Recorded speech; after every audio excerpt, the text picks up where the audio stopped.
오늘 하나님 말씀은 요한일서 3장 1절로 10절까지의 말씀입니다. 요한일서 3장 1절에서 10절까지의 말씀. 불편하지 않은 분들은 자리에 일어나서 오늘은 8절부터 읽을게요. 8절, 9절, 10절 우리 같이 읽도록 하겠습니다. 같이 읽습니다. 죄를 짓는 사람은 악마에게 속해 있습니다. 악마는 처음부터 죄를 짓는 자이기 때문입니다. 하나님의 아들이 나타나신 목적은 악마의 일을 멸하시려는 것입니다. 하나님에게서 난 사람은 누구나 죄를 짓지 않습니다. 하나님의 씨가 그 사람 속에 있기 때문입니다. 그는 죄를 지을 수가 없습니다. 그가 하나님에게서 났기 때문입니다. 하나님의 자녀와 악마의 자녀가 여기에서 환히 드러납니다. 곧 의를 행하지 않는 사람과 자기 형제 자매를 사랑하지 않는 사람은 누구나 하나님에게서 난 사람이 아닙니다. 아멘. 네, 앞뒤좌우로 5분에게 하늘복을 빌어주시기 바랍니다. 하늘복 많이 받으세요. 하나님 복 많이 받으세요. 하나님 복 많이 받으세요. 네. 네. 재욱이도 왔네. 헤어스타일을 바뀌어가면 못 알아봤다 야. 하나님 복 많이 받으세요. 예주도 살짝 헤어스타일 조금 바꾼 것 같네. 훨씬 낫다 지금이. 예. 예, 내가 누구인가를 아는 것은 굉장히 중요합니다.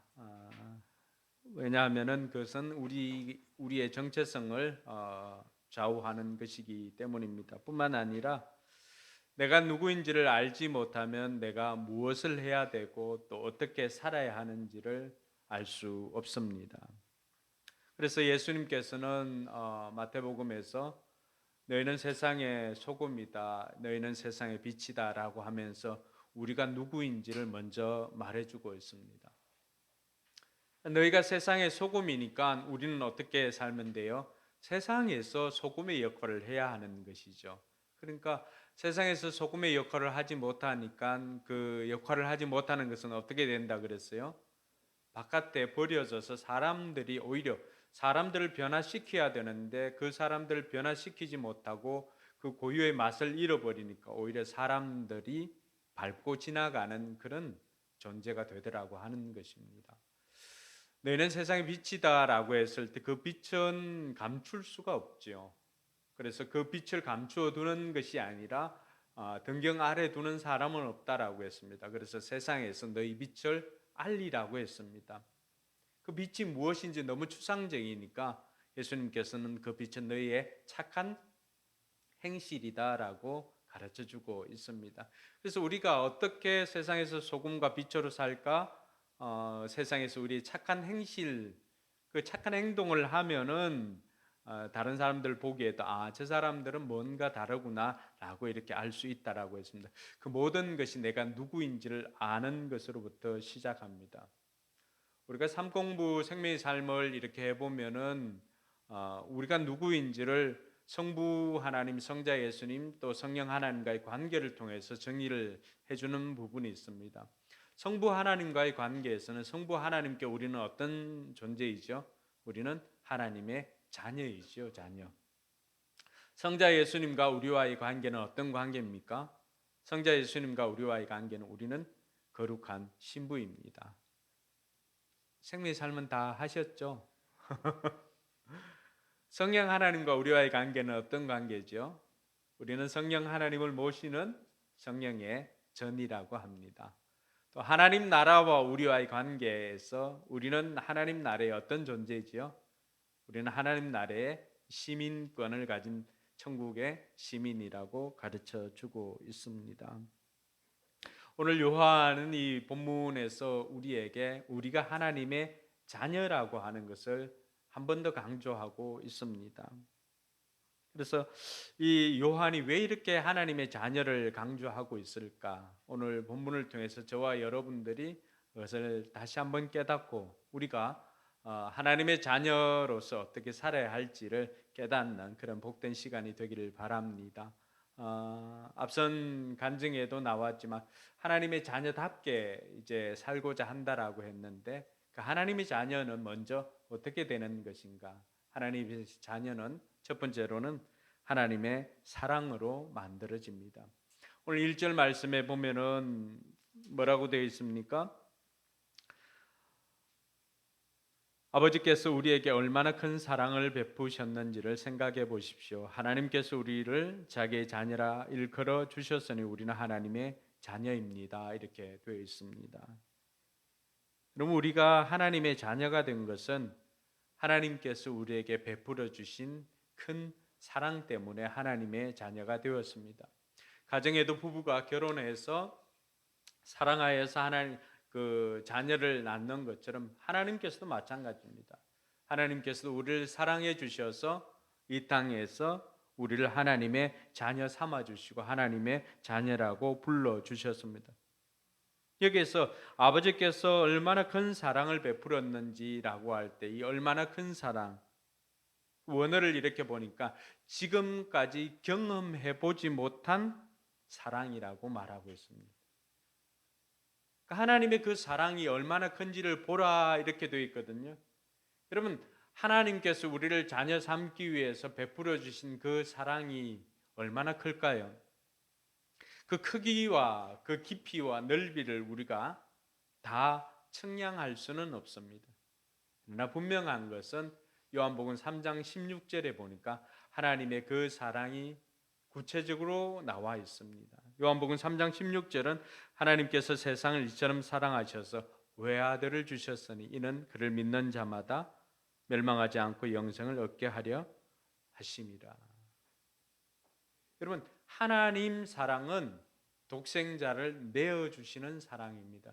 근데 우리가 이 내어주신다라고 할 때 독생자를 준다라고 했을 때 그 주는 개념이 마치 아들이 없는 집의 양자로 내어준다라고 하는 생각을 할 수가 있을 것 같은데 그렇지 않습니다. 하나님께서 독생자를 내어주신 것은 그 아들을 아무런 죄 없는 그 아들을 저와 여러분들의 모든 죄를 속량하기 위해서 그 속죄의 제물로 이 땅에 보내셨다라고 하는 것입니다. 예수님께서 오셔서 이렇게 지나갈 때 요한이 그를 보고 뭐라고 불렀습니까? 보라, 세상 죄를 지고 가는 하나님의 어린 양이다. 예수님께서 이 땅에 오셨습니다. 모든 그 하늘 권세를 다 버리고 이 땅에 인간으로 오셨습니다. 그 인간으로 오셨다라고 하는 것은 우리가 감히 이해할 수 없는 것은 우리가 개를 구원하기 위해서 우리가 개가 되는 것과 다르지 않습니다.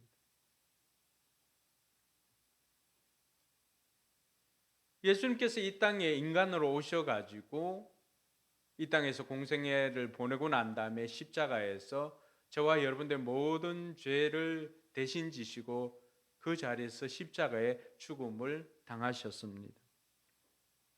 그 십자가의 죽음의 자리에서 우리 죄값으로 예수를 내어주는 것, 그것이 하나님께서 우리를 사랑하는 크기입니다.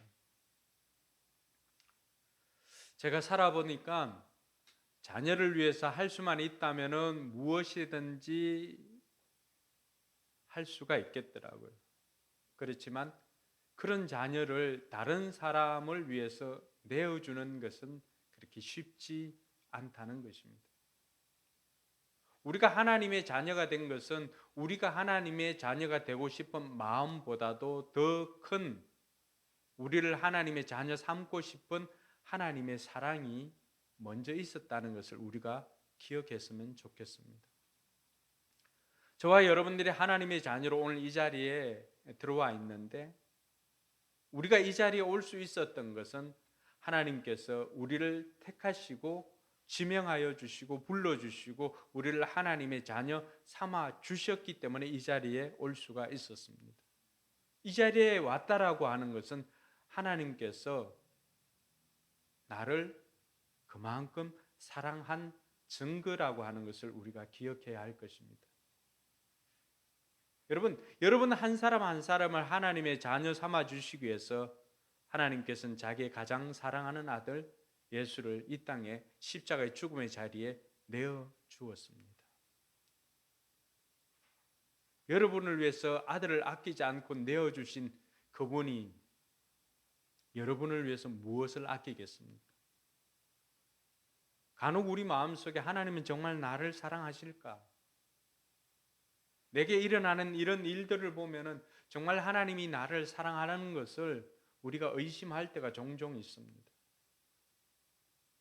그러나 다른 모든 것들, 세상에 있는 것들은 다 우리가 의심할 수 있어도 우리를 향한 하나님의 사랑은 의심할 수 없는 것은 나를 위해서 아들을 내어주신 그분께서 무엇을 아끼겠느냐라고 하는 그 말씀입니다. 데카르트는 진리를 찾기 위해서 모든 것들을 다 의심해 보았습니다. 다 의심해보고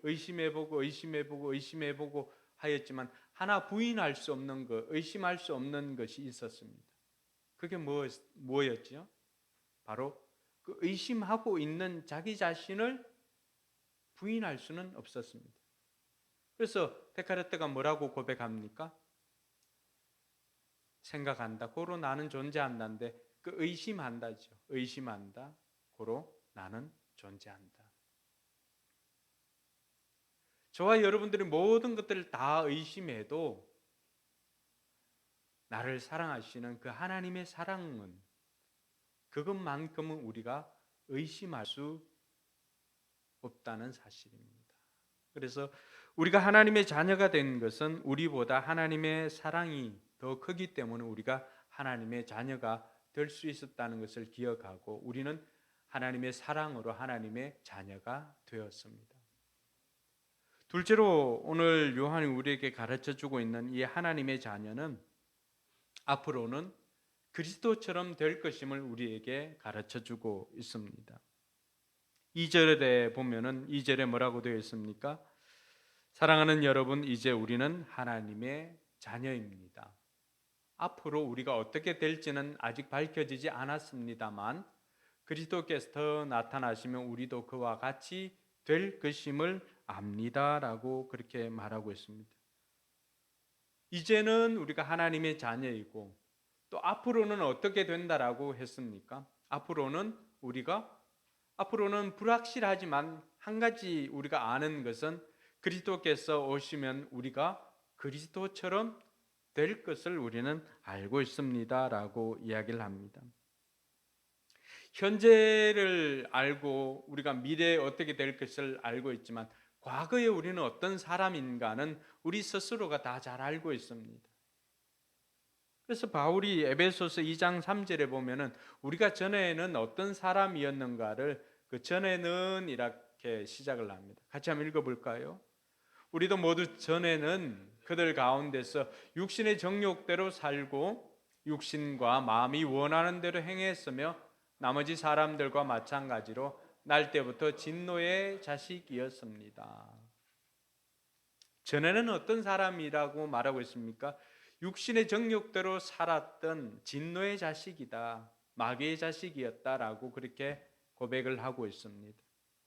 과거는 진노의 자식이었지만 그러나 아버지의 그 큰 사랑 때문에 이제는 뭐가 되었다는 것입니까? 이제는 하나님의 자녀가 되었습니다. 많은 사람들이 현재의 모습을 보고 실망할 때가 많습니다. 자기 스스로도 실망하고 내가 하나님의 자녀인데 하나님의 자녀답게 살지를 못하고 있는 자기 자신을 보고 실망할 때가 많이 있습니다. 또 아니면은 주변의 사람들을 보고 신자들을 바라보면서 하나님의 자녀라고 하는데 왜 저렇게 살지라고 생각할 때도 있을 것입니다.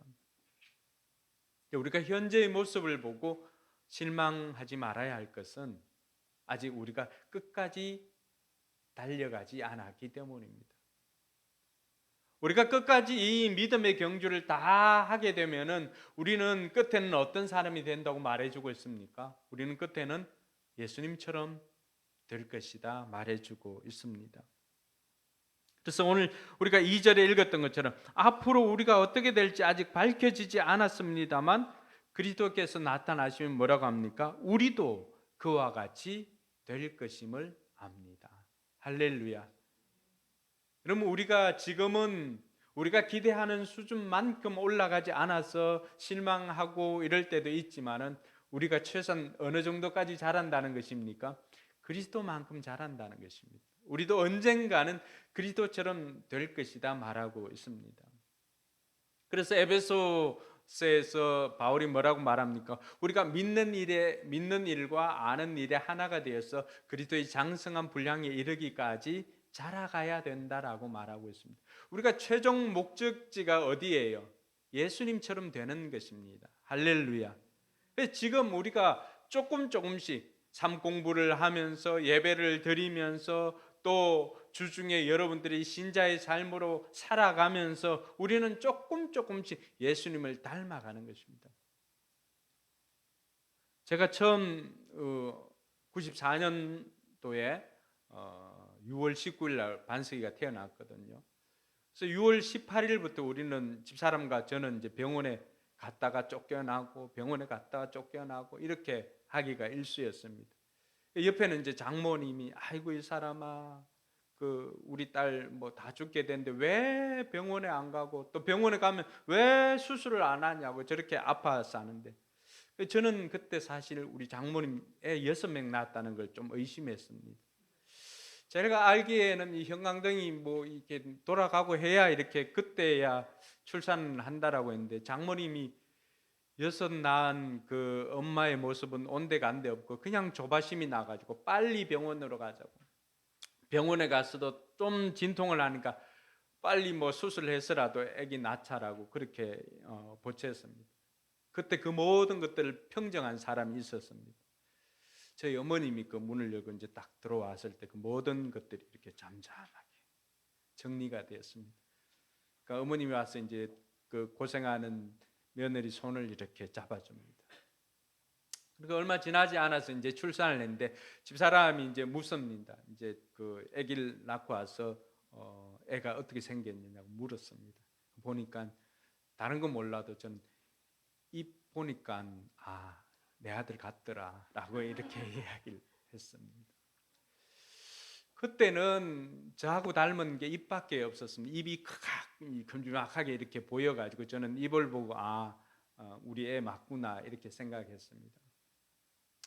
그리고 조금 지나고 뭐 10살 또 20살 이제 30살 이렇게 가까이 되면서 점점 다른 건 저를 닮으라고 제가 거울로 이렇게 계속 보여준 적은 없잖아요. 그럼에도 불구하고 시간이 지나니까 어느 순간인가 이 아이폰도 인식을 못할 정도로 아이폰 이 생체 인식이 이렇게 안 돼 어느 날 반세가 제 폰을 갖고 갔는데 이게 열리는 거예요. 뭐예요? 아이폰도 인식할 수 없을 정도로 싱크로율이 높았던 거죠. 우리가 예수님처럼 된다는 것이 이런 것입니다. 우리가 주 안에서 주님과 같이 이렇게 하루하루를 살다 보면은 처음에는 입술만 닮은 것 같았지만은 근데 조금씩 지나면서 눈도 닮고 코도 닮고 또 입도 닮고 몸매도 더욱더 닮아가고 있는 것을 봅니다. 예수님처럼 된다는 것이 바로 이것입니다. 우리가 예수님처럼 되기 위해서 막 무엇을 하려고 애를 쓰는 것이 아니라 성경이 우리에게 가르쳐 주는 것은 우리가 주 안에서 주님과 함께 하루하루를 살아가다 보면 언젠가는 큰바위 얼굴처럼 우리도 마지막 때는 주님 모습처럼 닮아져 있다라고 하는 것을 가르쳐 주고 있는 것입니다.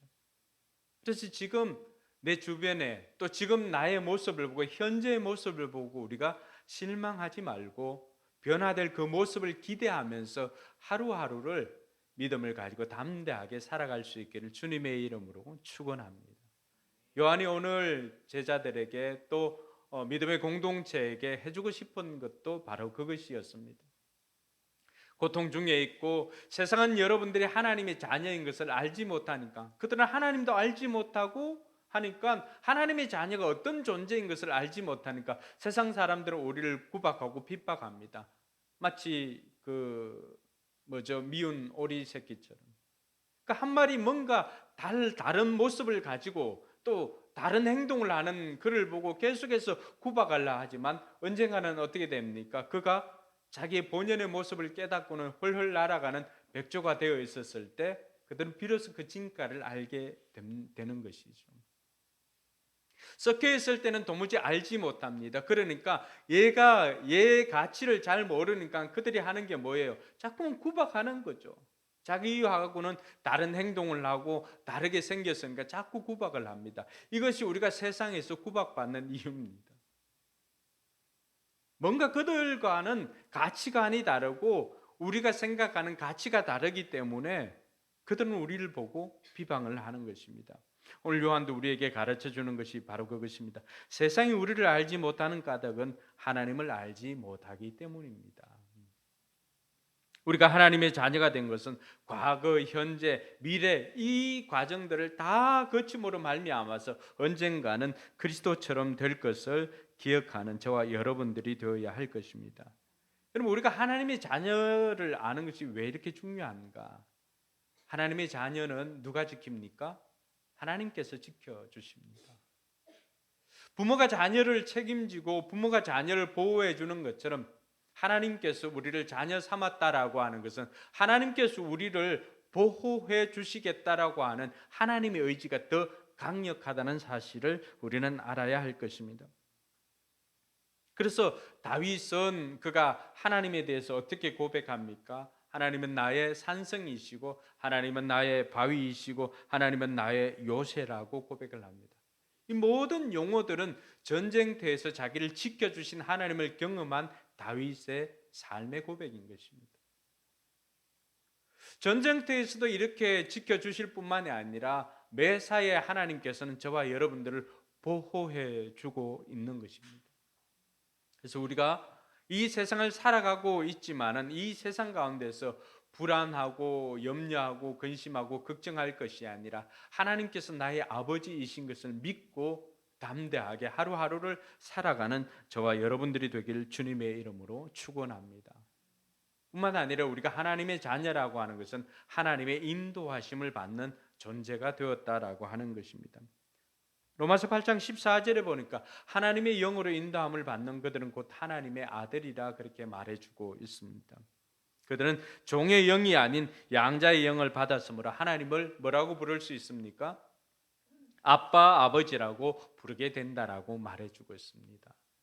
여러분, 우리가 아빠라고 부르면 그 아빠는 어떻게 합니까? 그 아들을 아빠의 뜻대로 또 가장 안전한 곳으로 가장 좋은 곳으로 인도해 주시는 그 아빠의 역할을 해 주시는 것입니다. 근데 그 우리 아빠들은 어떻습니까? 우리 하나님 아빠는 모르는 것이 전혀 없는 모든 것을 아시고 모든 것을 할 수 있는 전능하시고 전지하신 하나님이십니다. 할렐루야. 그분께서 우리의 삶을 인도해 주시는 것입니다. 최근에 노예 수련회를 통해 가지고 이렇게 일본에 잠깐 갔다 왔거든요. 그 첫날에 우리가 식당을 가야 되는데 전혀 알 수가 없으니까 그래서 이제 반스가 소개해 주는 그 식당이 마침 숙소 근처라서 갔습니다. 목발을 짚고 들어가 가지고 이렇게 하니까 사람들이 앉아 있고 일본 식당들은 왜 그렇게 작은지 모르겠어요. 들어갈 수가 없었어요. 그래서 팝하고나 이걸 켜가지고 뭐라 해가지고 하니까 그 이후에도 만석이라서 예약이 안 된다고 했습니다. 그래서 나와서 바로 옆집에 갔는데 그 옆집에서도 이제 팝하고를 켜가지고 뭐라 막 하고 하니까 빈자리가 있어가지고 무조건 뭐 가격대나 이런 거 생각 안 하고 들어갔습니다. 그렇게 들어가가지고는 있는데 거기에 우리와 비슷하게 생기고 우리말을 쓰는 한국 사람이 알바생으로 거기에 있었습니다. 그래서 우리는 너무나 편안하게 팝하고 대신에 우리에게 주는 입을 통해 가지고 주문을 할 수가 있었습니다. 그 다음 날 이제 저녁에 또 자유식사가 있었는데 사람들을 데리고 가는데요. 용기를 내어 가지고 그날 이제 전날 먹었던 거 이렇게 시키려고 다른 곳에 가서 이렇게 찾아갔습니다. 그러니까 이렇게 보니까 속으로는 오늘은 스시가 먹고 싶다 이렇게 생각을 했는데 다른 분이 스시를 못 먹는 분이 있어가지고 이제 비슷한 고깃집으로 찾아갔습니다. 그래서 생긴 거 보고는 비슷하게 생겼기 때문에 이거 먹자라고 하고는 들어가가지고 했는데 시간이 우리가 1시간을 주었는데 들어갈 때가 이미 10분, 20분이 지나고 이렇게 뭐 고르다고. 근데 나중에 알고 보니까 거기 고기 뷔페집이었습니다. 키오스크로 한 개 주문하면 이렇게 뭐 레일로 이렇게 한 개 와가지고 이제 그 불에 이렇게 놓고 사람이 4명, 4명 이렇게 앉았는데 누르니까 접시 하나에 고기 3점인가 이렇게 와가지고 놀래가지고 이제 가이드한테 이제 우리 아는 목사님 전화를 하니까 거기 가지 말라고 뷔페집인데 지금 30분 남았는데 어떻게 뭐 먹을 수 있냐. 그때부터 이제 키오스크가 불나도록 이렇게 개수를 2개 누르가니까 접시 오고 옆집 테이블인데 위에 걸 우리가 갖고 와가서 먹고 하는 이런 해프닝이 있었습니다. 육신의 아버지들은, 육신의 가이드들은 실수도 할 수 있고 알 수 없는 것들이 있습니다.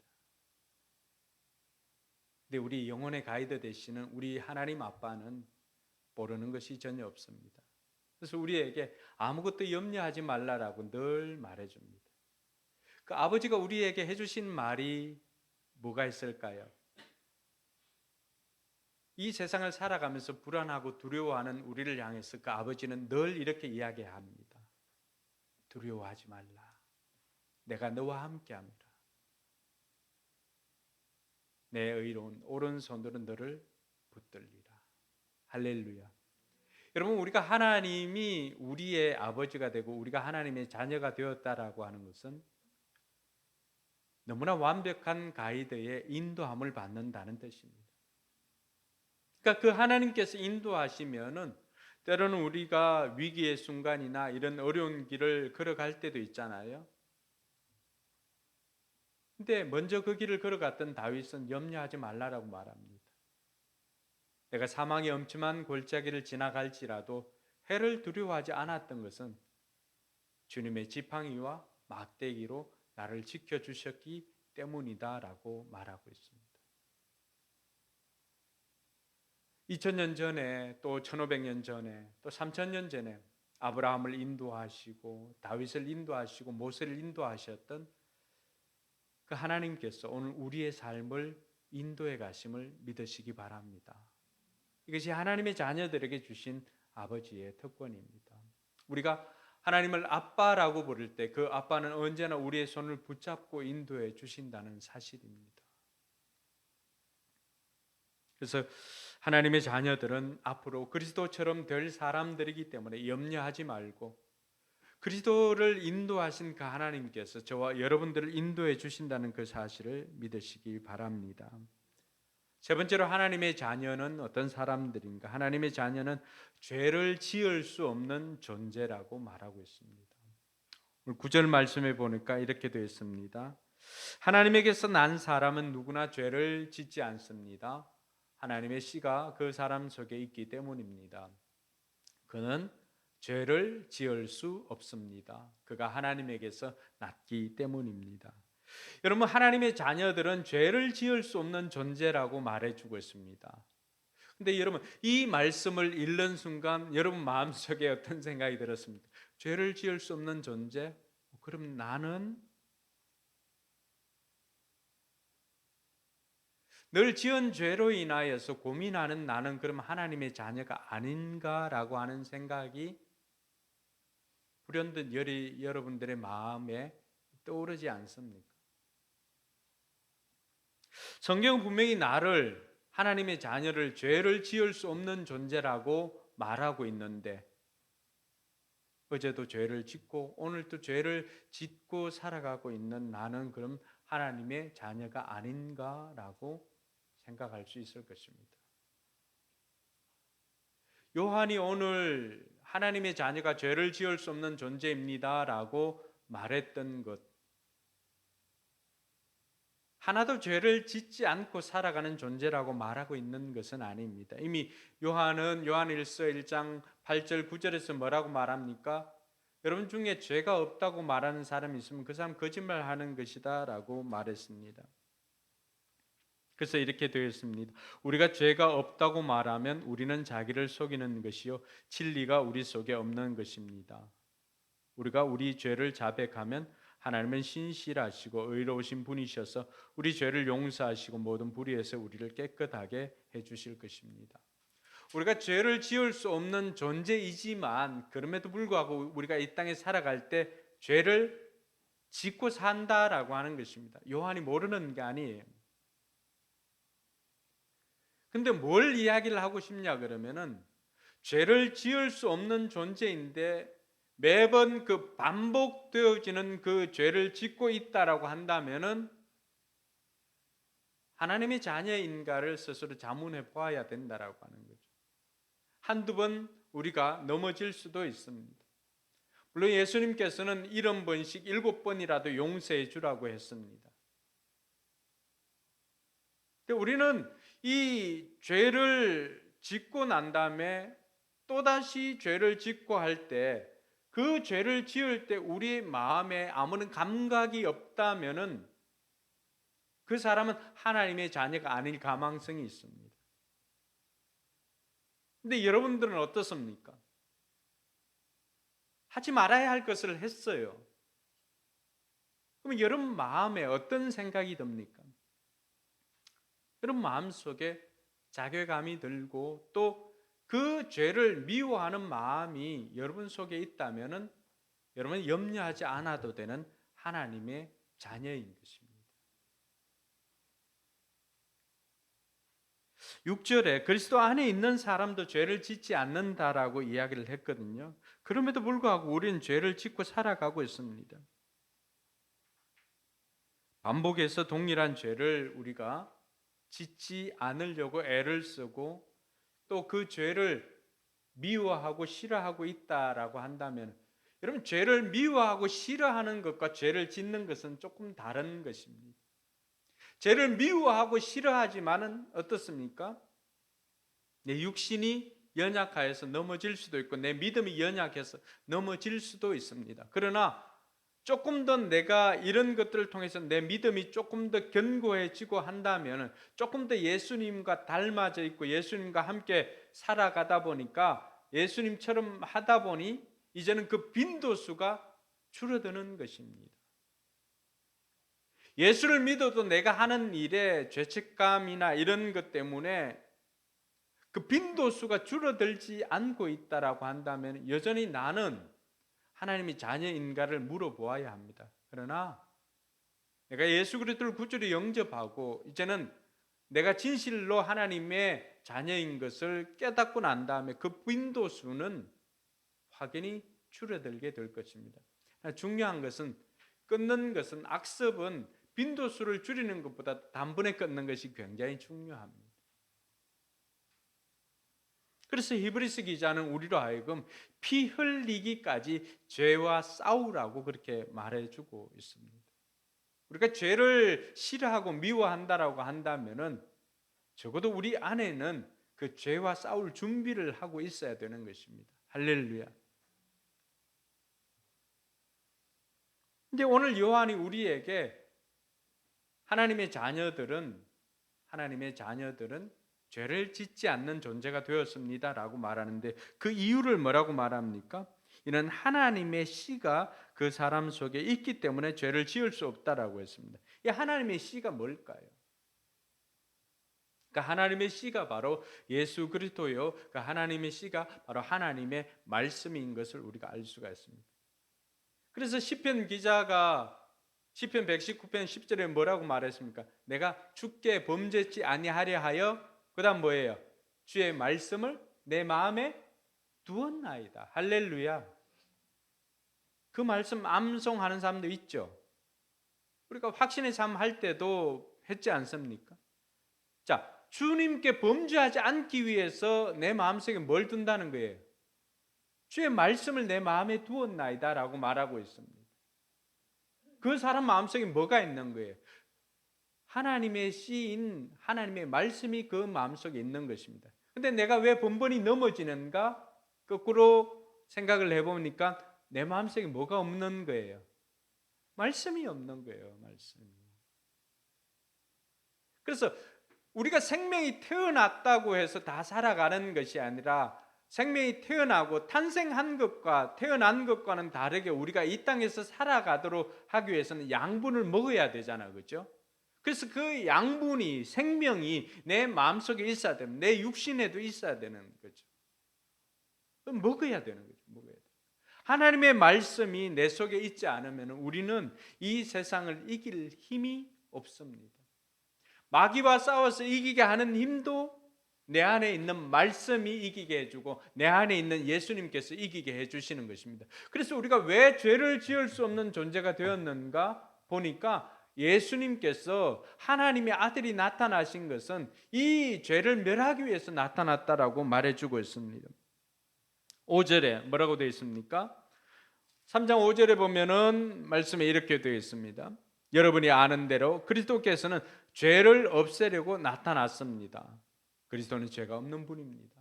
여러분, 예수님께서 나타나신 것은 뭘 하려고 나타났다라고 했습니까? 죄를 없애려고.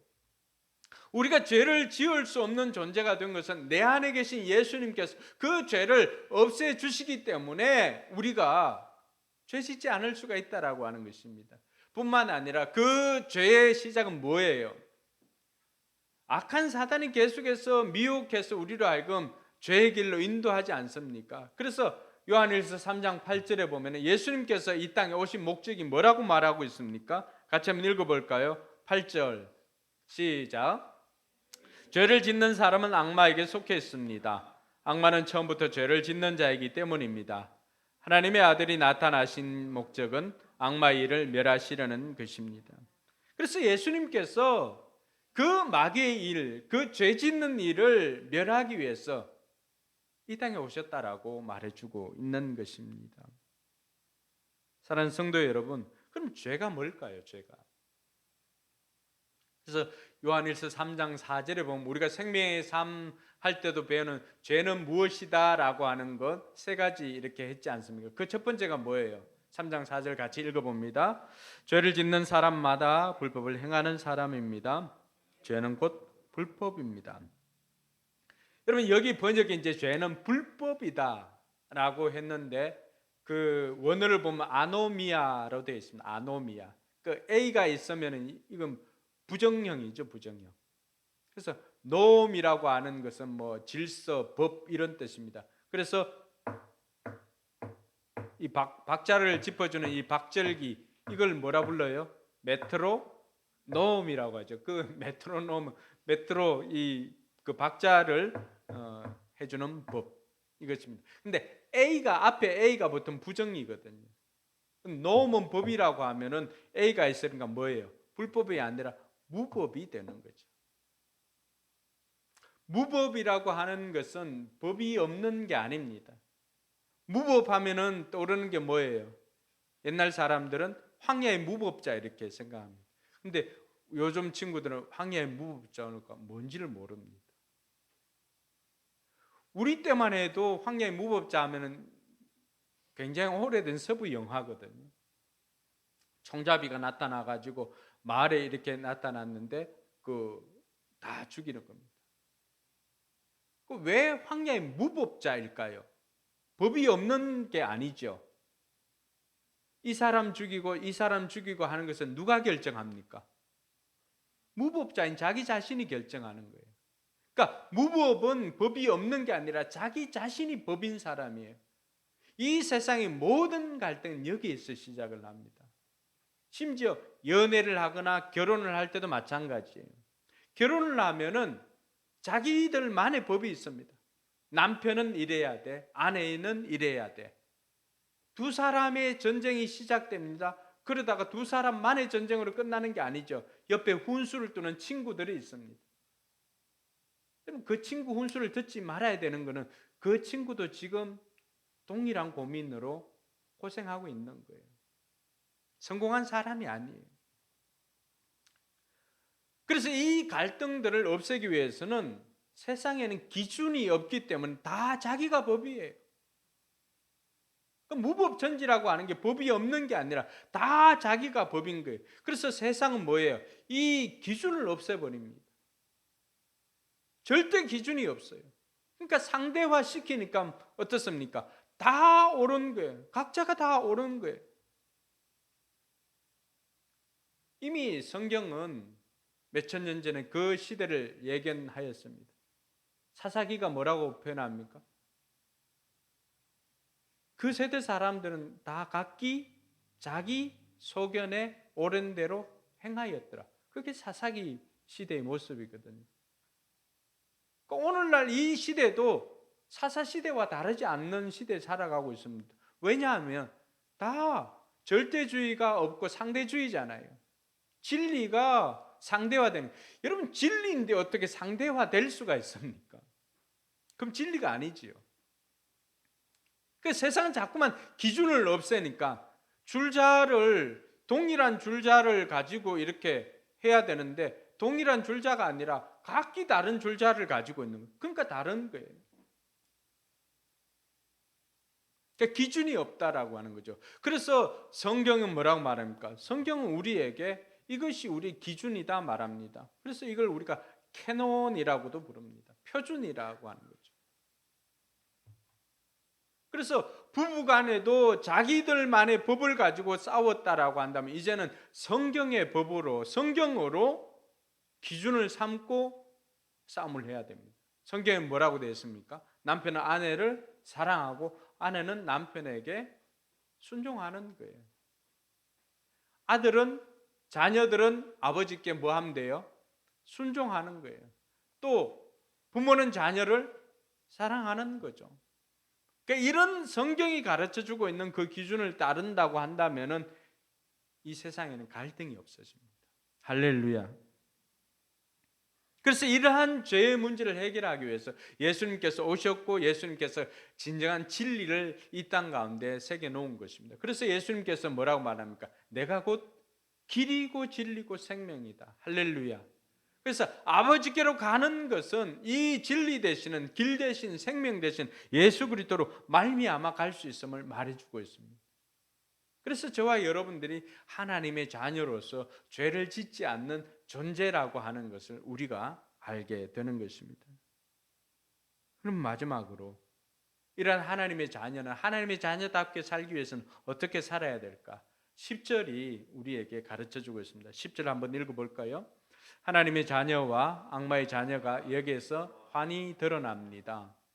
곧 의를 행하지 않는 사람과 자기 형제 자매를 사랑하지 않는 사람은 누구나 하나님에게서 난 사람이 아닙니다. 그럼 하나님의 자녀와 악마의 자녀가 구분되는 것이 있습니다. 뭘 보면 저 사람은 하나님의 자녀고 뭘 보면 저 사람이 악마의 자녀인가 알 수가 있는가? 두 가지죠. 의를 행하는 것과 형제 자매를 사랑하는 것입니다. 이게 없으면은 그 사람은 악마의 자녀고 이게 있으면은 그 사람은 하나님의 자녀인 것입니다. 요한이 가르쳐준 기준대로라고 한다면 여러분 어떻습니까? 여러분 하나님의 자녀 맞습니까?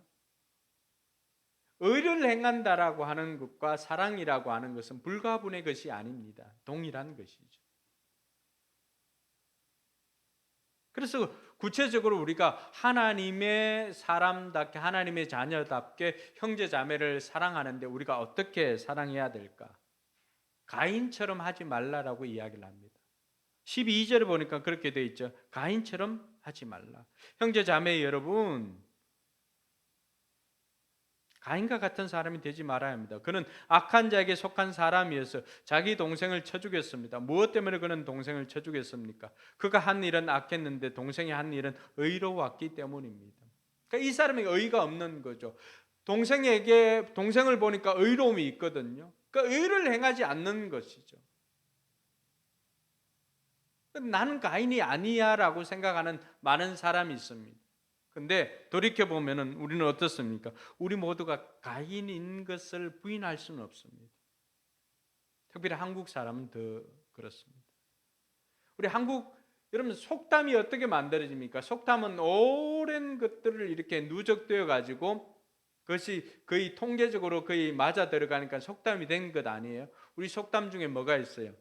사촌이 땅을 사면 기뻐해야 합니다. 이렇게 됐습니까? 어떻게 됐습니까? 배가 아프잖아요. 슬픈 것은 함께 슬퍼할 수가 있습니다. 그런데 사촌 중에 누구는 서울대 갔는데 나는 전문대 갔다. 내가 그 서울대 간 그 사촌을 기뻐해 줄 수 있습니까? 와, 이렇게 해줄 수 있습니까? 기뻐해 줄 수 없다면 우리 속에도 가인이 있다는 거예요. 그렇게 하지 말라라고 하는 거예요. 우리는 같은 하나님의 자녀이기 때문에 우리는 우리의 조건이나 상황이나 이런 걸 하나님의 자녀가 된 순간부터 뛰어넘을 수가 있습니다. 동의합니까? 근데 우리는 늘 세상 사람들처럼 조건이나 상황이나 배경이나 이런 것들을 보고 시기하고 질투하고 살아가고 있기 때문에 하나님의 자녀들은 가인처럼 시기하거나 질투하지 말라. 그렇게 시기하면은 어떻게 됩니까? 반드시 그 시기로 끝나는 게 아니라 그 시기는 반드시 죄의 행동으로 옮겨지게 된다라고 하는 것을 가인을 통해서 가르쳐 주고 있습니다. 이런 주변에 심지어 여러분 자매들이나 형제들 간에도 또 부모 자식 간에도 기쁜 일이 있으면 정말로 기뻐해 줄 아는 여러분들이 되기를 바랍니다. 그것이 사랑이고 그것이 의를 행하는 것임을 가르쳐 주고 있습니다. 둘째로는 17절에 보니까 실제적인 도움을 주는 것이 사랑이라고 말하고 있습니다. 17절에 뭐라고 되어 있습니까? 17절에 보니까 누구든지 세상 재물을 가지고 있으면서 자기 형제 자매의 궁핍함을 보고도 마음 문을 닫고 도와주지 않으면 어떻게 하나님의 사랑이 그 사람 속에 머물겠습니까? 라고 이야기를 합니다.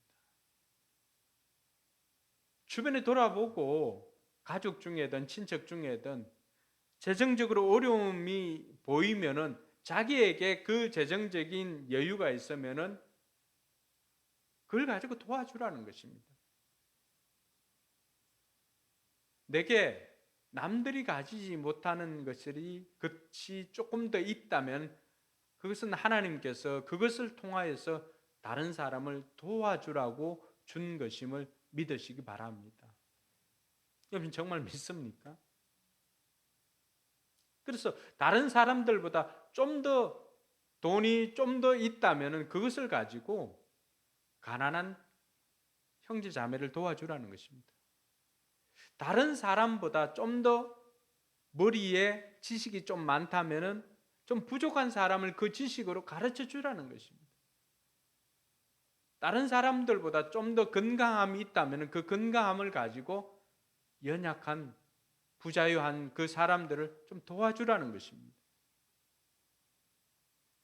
그래서 18절에 보면은 말과 혀로만 사랑하지 말고 뭘 하라는 거예요? 행함과 진실함으로 사랑하라는 것입니다. 그래서 이번 한 주간은 우리가 정말로 내가 하나님의 자녀답게 사는 비결은 뭘까요?